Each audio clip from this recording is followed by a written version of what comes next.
Olá, eu vou falar um pouquinho sobre o que eu li e o que eu resumi dos dois capítulos do livro O Discurso dos Sons, Caminhos para uma Nova Compreensão Musical, de Nicolau Harnoncourt. Eu fiquei responsável por, pela leitura, dos capítulos do Barroco ao Classicismo e também o nascimento e a evolução do discurso musical. Bom, Nicolau Harnoncourt, esse carinha aqui muito legal. Ele foi um regente austríaco e também autor do livro, que a gente uh, leu aqui, O Discurso dos Sons. Bom, então a primeira coisa que a gente tem aqui, o Nicolau, ele situa a gente primeiramente num ponto de a tentativa da mudança ou então da modernização do texto barroco, da música barroca principalmente, que ele começa falando sobre isso. Ele aborda então que até atualmente os músicos, eles têm, alguns músicos obviamente têm essa tendência de querer modernizar a música barroca ou então querer reproduzir fielmente o o texto barroco, como eles tocavam, o que é um pouco difícil, já que nós não temos nenhuma gravação da época e também nós não temos nenhuma pessoa viva daquela época para dizer como que se tocava de verdade, como que era tudinho. Então, tudo que nós podemos nos basear hoje em dia é, obviamente, nos manuscritos e também no texto, nas partituras que sobreviveram ao tempo. E, bom, na época, bom, não que na época, o barroco é um estilo musical, bem complexo, que tem suas características muito bem definidas. E para a época, para eles conseguirem um novo estilo musical, só um estilo igualmente diverso poderia dar conta, de ser diverso, tal qual o barroco, Foi então que eles pararam ali, na música clássica vienense. Era um estilo muito mais simples, um estilo mais sentimental também, melodia mais simples, o acompanhamento harmônico muito mais simples também. E aqui eles colocam também, cadê? Ele, na verdade, ele fala bem assim, o classicismo coloca o elemento melódico em primeiro plano. Então as melodias são mais fáceis, elas vêm em primeiro plano. E como eu disse anteriormente, o acompanhamento harmônico já é mais simples e também não é tão importante aqui. Uma coisa que é um pouco até problemática para nós é porque brotou a ideia naquela época de que a música ela não devia mais ser compreendida. Ele fala bem assim, brotou a ideia de que a música não tem de ser compreendida. Se ela me agrada, se ela dirige aos meus sentimentos, é porque ela é boa. Então, isso acaba...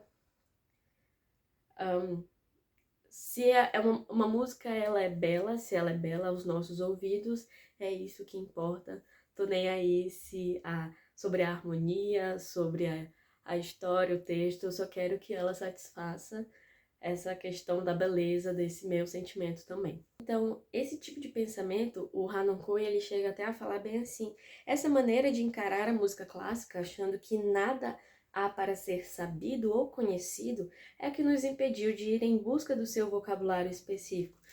E essa questão do vocabulário específico é uma tecla que ele vai bater constantemente durante esses dois capítulos, do Barroco e também na evolução do discurso musical. Uma coisa que vale a pena dizer, é que na época o ouvinte não queria ouvir coisas repetidas, eles queriam ouvir coisas novas. Então, só para a gente comparar um pouquinho, para nós, do século XXI, Bach, Mozart, isso não é algo novo pra gente, mas pra época era algo totalmente novo. Então, imagina, você só ouvia aquele estilo de música barroca e do nada, começa a diferenciar. Então eles queriam ouvir esse tipo de música mais diferente. E os compositores, eles eram mais interessados na obra em si, na composição da obra, do que especificamente na execução da obra. Uma coisa que é interessante também entre esses dois tipos de pensamentos, é porque para eles, eles conheciam a obra tudinho. Então os ouvintes, eles eram muito conhecedores, da música que eles estavam ouvindo.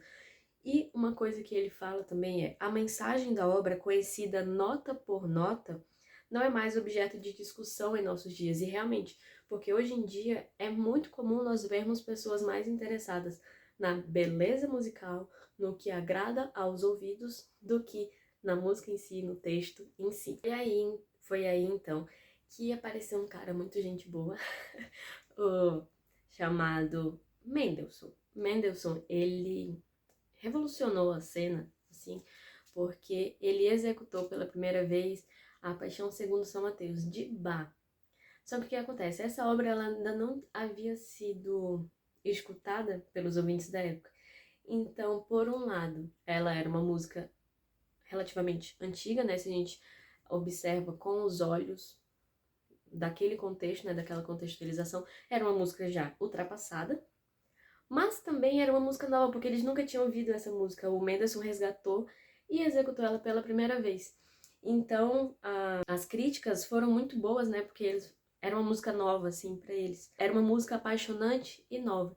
Então, Mendelssohn, ele começa ali a revolucionar essa cena musical. Então, uma coisa que ajuda a gente a identificar o vocabulário específico, por exemplo, do classicismo, é o Hanukku, ele afirma que, e ele incentiva a gente a olhar o período que a gente está estudando também com os olhos do período precedente. Então, no caso do clássico... Opa, desculpa.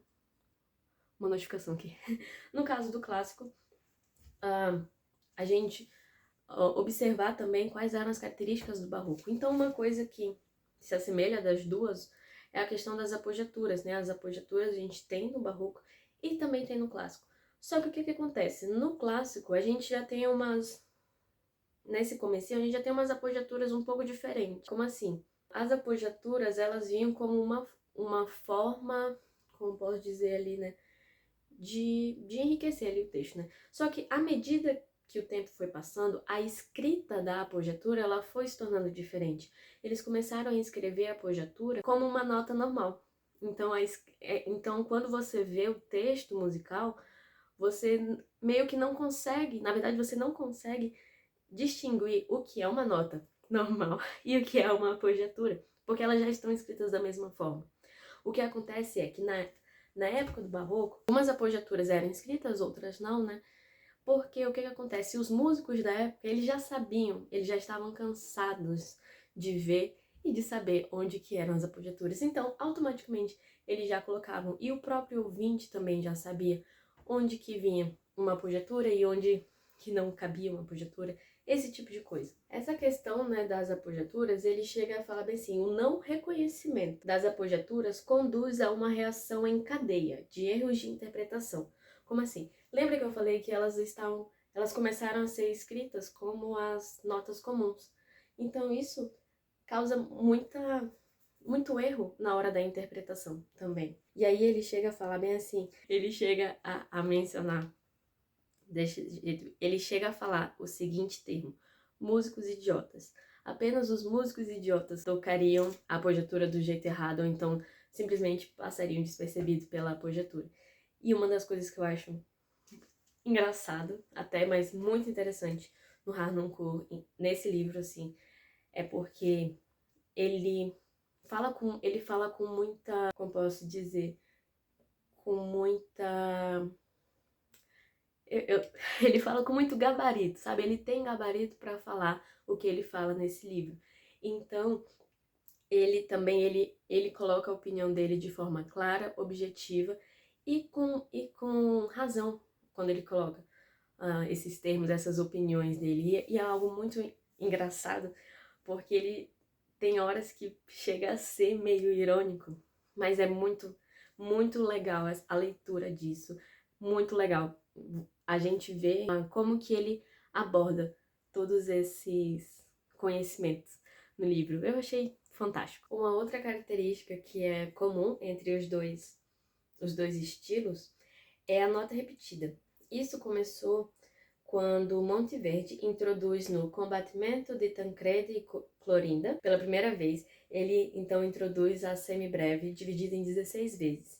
Ele fez isso para poder exprimir o sentimento de cólera, né, de agitação. E mais tarde isso foi sendo usado também da mesma forma para exprimir o mesmo sentimento, né, o de agitação. Vale salientar então que quando ele faz essa questão de repetir as notas 16 vezes para exprimir esse sentimento de agitação, esse sentimento de cólera, as notas elas não devem ser tocadas da mesma forma, porque não tem sentido no conjunto da obra, não tem sentido no significado da obra de modo geral. Então, uma coisa que ele critica nos dias de hoje é: hoje em dia, só raramente é compreendido. As notas repetidas são para nós apenas simples repetições de nota ou de acorde desprovidas de qualquer expressão. E isso não é a ideia do Monteverdi ao fazer isso na obra dele, né? Então é uma crítica muito interessante que ele faz e é um alerta também, né, pra gente, de que não é porque as notas são repetidas que a gente tem que tocar